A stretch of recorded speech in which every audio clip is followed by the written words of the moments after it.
Begin with, we have this concept of the people from other planets as little green men.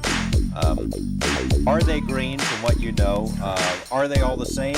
Unfortunately, they're not so benevolent. A fucking alien.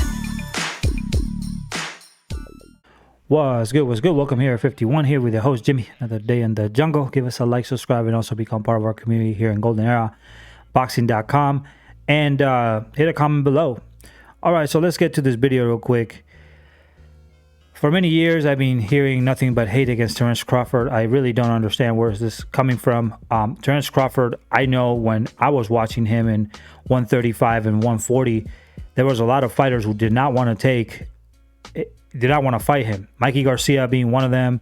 Mikey Garcia was one of my favorite fighters in that division, but he won no beef with Terence Crawford, and Danny Garcia, when he was at 140, wanted no smoke either with Terence Crawford. When Terence Crawford came, Danny Garcia literally left 140. And as contrary to popular opinion, Crawford did beat a pound for pound, because in his moment, people forget this, but Victor Postal was actually pound for pound fighter, and he was actually ranked in many of the lists as top 4, top 5 in his division.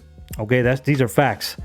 But somehow or another, people say he hasn't fought any pound for pound fighter, which is absolutely just stupid. And we can go on Terence Crawford, but I'll go into that different video as far as career and people that ducked him. But let's focus a little bit more on Errol Spence Jr. Okay, Errol Spence, and this is something I don't understand. If you're going to criticize Terence Crawford for his career, then you must also look at Errol Spence's career and kind of, be balanced on on being like, okay, I'm being really harsh with Terence Crawford, but let me apply that same system with Errol Spence.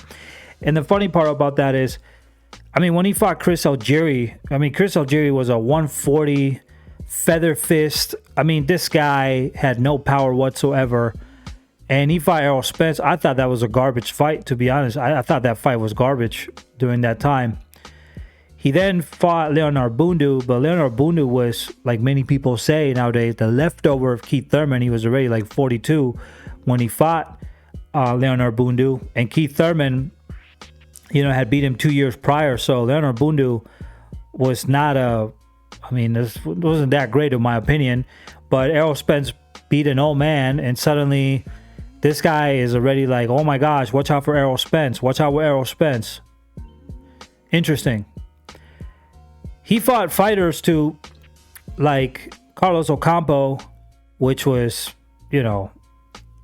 garbage. Carlos Ocampo, I'm sorry, but that's not a fight. And he could have, there were fighters like Jesse Vargas and Jose Benavidez who actually wanted to fight Errol Spence. Why not take those fights, right? Why not take those fights? But Carlos Ocampo, okay.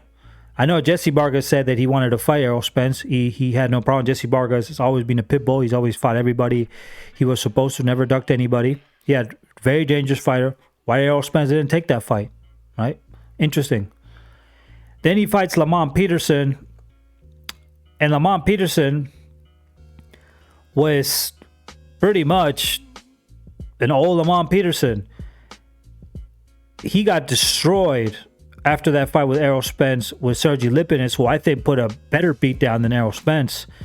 But Lamont Peterson was an old dog. He wasn't like a young fighter. But people gave Errol Spence a lot of credit for that fight. So I'm looking at all these fights that he had, and I'm thinking like, I don't know if this guy is he fighting prime fighters in his own weight class? Doesn't seem like it. Then he fights Mikey, and I blame Mikey for that because he was stupid enough not to fight against Lomachenko. He should have fought Lomachenko, to be honest. That was the fight that everybody wanted to see. But it could be that because of Bob Arum, maybe the fight was a little more difficult to make. I don't know, but he should have stayed and fight Vasily Lomachenko, but he jumped against Errol Spence. And a lot of people thought that Mikey had a chance against Errol Spence, and I told everybody back in the day that, Errol Spence is going to probably cake Mikey Garcia because Mikey's just too small for him. Errol Spence hydrates at more than 160 for sure. So he's a big dude. And when Mikey went there and fought him, he looked fat. I mean, he looked fat. So Errol Spence beats Mikey Garcia, and they already put him in as the best pound for pound fighter, with a fighter in Mikey who really hadn't fought anybody. I mean, yeah, he fought Robert Easton Jr. Okay, that was a good fight. He beat Orlando Salido in a controversial fight. But other than that, Mikey have never really fought anybody. I think he should have fought Lomachenko. That's the fight that he needed to take. Never took it. So was Mikey Garcia even that good to start with? I have my doubts. I know that Omar Figueroa wanted to fight him. Mikey never took that fight. Have my doubts. Then, after he beats Mikey, we all know he got in this accident and whatnot, and that's, that sucks when you get in an accident like that. So he fights Danny Garcia. So Danny is a fighter that's lost literally against every single welter in his division. So when Errol Spence beat him, I thought Danny put a good performance. I think Danny did a good job because he's a smaller fighter, and he was able to some extent to put Errol Spence in his place in a lot of places of the fight, right? But Errol Spence is a bigger dude. He was using the jab. But I think that Danny was doing a good job. Now, I thought that Danny was going to lose that fight because he wasn't big enough and he wasn't really hurting Errol Spence. But I thought Danny did a good job. I think that was a good fight. In fact, I think that that's a precursor of what we'll see, but in a much more difficult situation for Errol Spence when he fights Terence Crawford. But either way, Danny, he couldn't blow out Danny. Danny has a good chin, but he couldn't blow him out. He couldn't do it with a body shot. So if you say that he had a good chin, well, then he could have destroyed his body. Didn't do it. And we're talking about a fighter that is just smaller than his weight class. Now, Danny, for some reason or another, decided to go to 154 and try himself out there, but he's lost against every single good welter in 147. We all know that Keith Thurman ducked Errol Spence, so I'm not going to even speak about that. There's no question that Keith Thurman ducked Errol Spence and also Terence Crawford as well. And then he fights Manny Pacquiao. He wanted to fight Manny Pacquiao, but as we know, he got injured in his eye, so that's a bad thing. And that's never a good thing when you have a problem with your retina. That's never a good thing in boxing. Sugar Ray Leonard had it, and many fighters in their history have had it. They got actually blind if they keep fighting with that. I know Harry Greb was one of them. He fought blind for half of his career, which is incredible. A lot of good fighters had problems with retina, but Errol Spence fought Manny Pacquiao, right? Now, Manny Pacquiao did beat Keith Thurman, and that is true. But Manny Pacquiao, I think that was like 2 years later after he fought Keith Thurman, not mistaken, or something like that. But why fight Manny Pacquiao? Why not take that fight with Terence Crawford? Well, it might be for the same reason that Manny Pacquiao didn't want to fight Terence Crawford in Top Rank either, right? So, I didn't like that fight. I think Errol Spence would have fucked him up. So, he got injured. Now, Manny Pacquiao loses against Yordenis Ugas, but Yordenis Ugas, I mean, who is Yordenis Ugas? Who is he beat Yordenis Ugas? Who did he beat to be this great fighter that, he's so good? I mean, an old Manny Pacquiao and Omar Figueroa, who was pretty much in his, I mean, he was pretty much over with. That's who he fought. And on top of that, Yordenis Ugas could have become unified with Terence Crawford, but he rejected that fight. We all know that. So,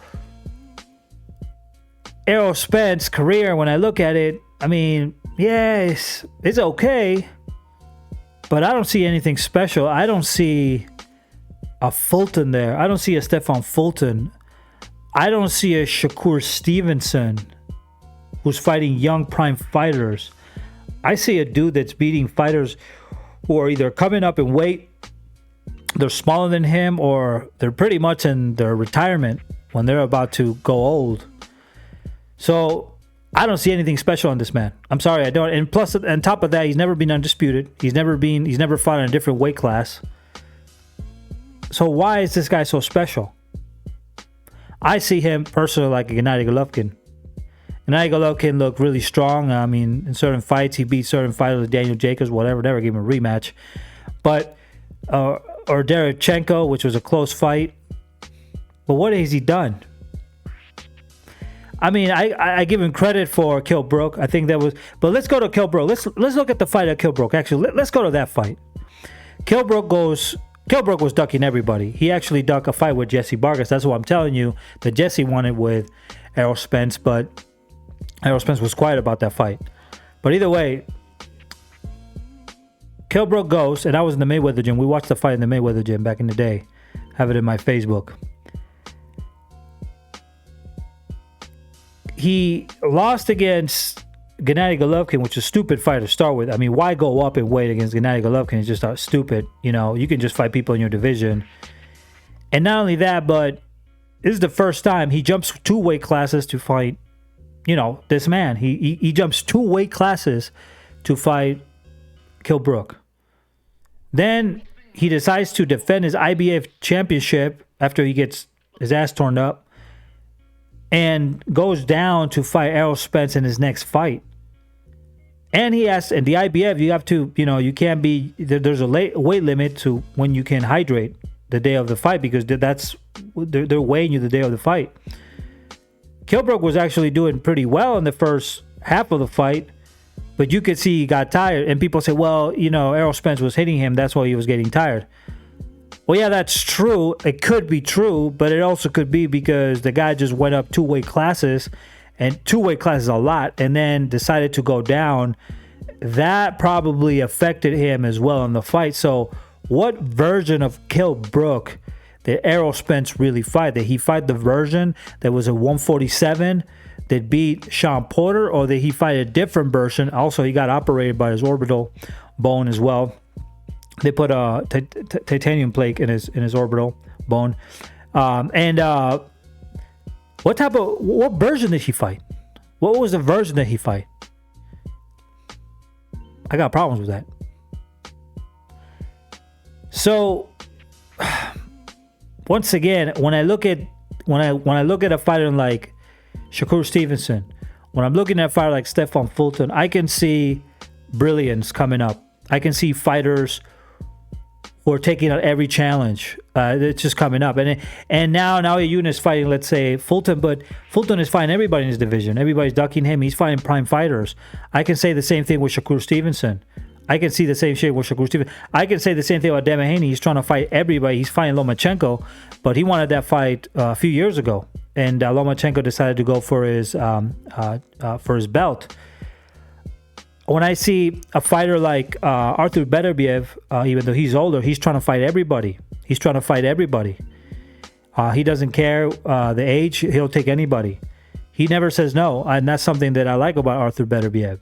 I like Deontay Wilder. He'll fight anybody. I just don't see that with Errol Spence. I'm sorry, I just don't. I'm not sold with him. I've never been, and I never will. Plus, he was talking at one point about fighting Canelo Alvarez, which should raise your eyebrows, because when you start thinking of a Canelo Alvarez, you start to become that sort of fighter that you start ducking people because you want the payday. Right? You want the money, which is very strange that he would mention Canelo Alvarez, but he said he did want that fight. But then he fights Sean Porter, right? And Sean Porter had a really good fight with Errol Spence. I think that was a really good fight with Errol Spence. And it was a close fight. That was a very close fight. And Errol Spence hit him, and Sean Porter dropped, but he got up again, like real quick, right? But he got up, and he started fighting, but Errol Spence couldn't stop him either. So he couldn't stop Danny, and he couldn't stop Sean Porter. He beat him, but I thought it was a close fight. Terence Crawford comes in and pretty much just washes Sean Porter. And Sean Porter is a pit bull. Sean Porter is a fighter that's fought everybody. He's actually a big dude. He's strong. That's why Errol Spence couldn't knock him out. Terence Crawford beat him, and he was the first fighter to beat him TKO. Nobody have ever done that with Sean Porter. What does Errol Spence do? Oh, I gotta go. I don't want to get interviewed. I gotta go. I must go right now. Why not stay to the interview? You got plenty of money. You don't have to catch your plane right now. You can catch it in 1 hour from now. Why the hurry? What's taking you so long? Listen, man. Listen. There's a lot of Errol Spence fans who are thinking with their asshole, and they're not thinking with their brain. I don't think he's ever wanted that fight. I mean, look at the excuses this man is given to Terence Crawford to not make the fight. I mean, weird ass, you got to go from Top Rank. Okay, he did. Well, you're going to fight him? No. Because I'm going to give you now a contract that, I can guarantee your purse, which is already low enough. So you lowball them 35%. And then on top of that, you can even give transparency for the cost of things and expenses, which is, you need to have that. Because you can charge him for everything if you can't prove it. He still doesn't get the fight. I won't even leave PBC to fight Terence Crawford for $100 million. That's what he said. That's outrageous. So it was never Top Rank. It's just Terence Crawford. He doesn't want Terence Crawford. And I believe in this fight, Terence Crawford is going to put a fucking clinic on this man. I think Errol Spence is a good fighter, but I don't see him like a Mike McCallum. I don't see him like that. And it's funny because Mike McCallum has similar style to Errol Spence, but he was also Jamaican. But he would move. I think he had a better head movement than Errol Spence, to be honest. I like Gerald McQuillan. He had a similar style to Errol Spence, but Gerald McQuillan, was a beast, was a destroyer of worlds. But I don't see Errol Spence necessarily like a Gerald McQuillan either. Now, I'm not saying he's a bad fighter. He's not a bad fighter. But you guys are hyping this man as this guy is like at some sort of level where he's just going to school. Listen, bro, he ain't doing nothing of that.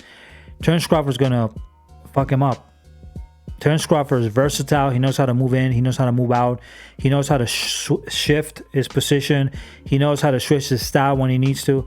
He's a very, very complete fighter. Anybody that's sparring with Terence Crawford will tell you that Terence Crawford will probably beat Errol Spence. And when he beats his ass, I guarantee many of the fanboys of Errol Spence are going to abandon him or are going to give him an excuse like, oh, he hurt his hand and, he hurt his hand. Or, he had a retina problem. Plus, Crawford is always in shape. That shows discipline. A lot of discipline. Errol Spence, sometimes he looks like he had too much in the buffet. You can see he's enjoying life. And he gets depressed. I can see in his way in the way that he speaks, when people ask him about Terence Crawford, you can see he doesn't like it. And that normally is a sign that bad things will probably happen to him. So I can't wait for this fight. I already made my bet. But I can almost tell you that Terence Crawford is probably going to TKO this guy. I can almost tell that Crawford's going to TKO. A lot of my predictions have come true. Of course, I commit mistakes as well.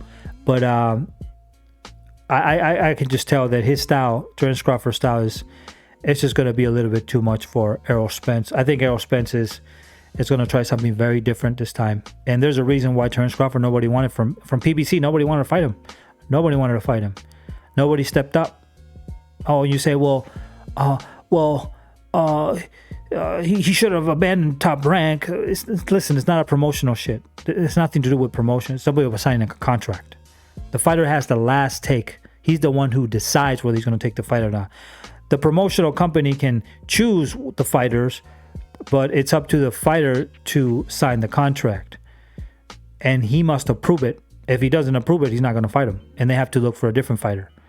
So this is not just an Al Heyman. This is Errol Spence not wanting to take certain fights.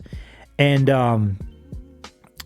what's the excuse? If you say, well, Al Heyman makes the best fight. Well, he couldn't make, for a long time, he couldn't make Keith Thurman versus Errol Spence. Why? Because Keith Thurman didn't want the fight. See, they're in the same promotional company. Same company. Just like Canelo was with Dimitrios Andrade. Gonna make the fight. Same company. Why? Because you don't want the fight. That's the truth. So I believe that Errol Spence's career is very overhyped. And I just don't understand where this hype is coming from. If you study his career, it's not like a Fulton, it's not like a Shakur Stevenson, where they're literally taking all the fights right now. They're trying to make a legacy for themselves. I don't even consider his legacy I think Jermell Charlo has a way better resume than Errol Spence too. The type of fighters that he fought, and a lot of them were 54 pounders who were dangerous fighters too in his division. So I think Jermell has a way better resume than Errol Spence. In fact, I don't even have Errol Spence in my pound for pound list. I think that a lot of people just don't know boxing and they commercialize a lot of things. But I've been watching boxing for a minute, and I studied these fighters, and I can tell the Errol Spence career, I mean, it's okay. I'm not saying it's bad, but don't hype it this much because to be honest with you, they ain't done shit. Okay, he's done this shit, and the fact that he's already thinking of saying things like Canelo Alvarez and shit like that, that is not a good sign. That is not a good sign. That is not a good sign. Even the fact that he said, "Well, I don't want a Keith Thurman fight." Well, okay, you don't want a Keith Thurman fight, and they say they're pushing you to take that fight.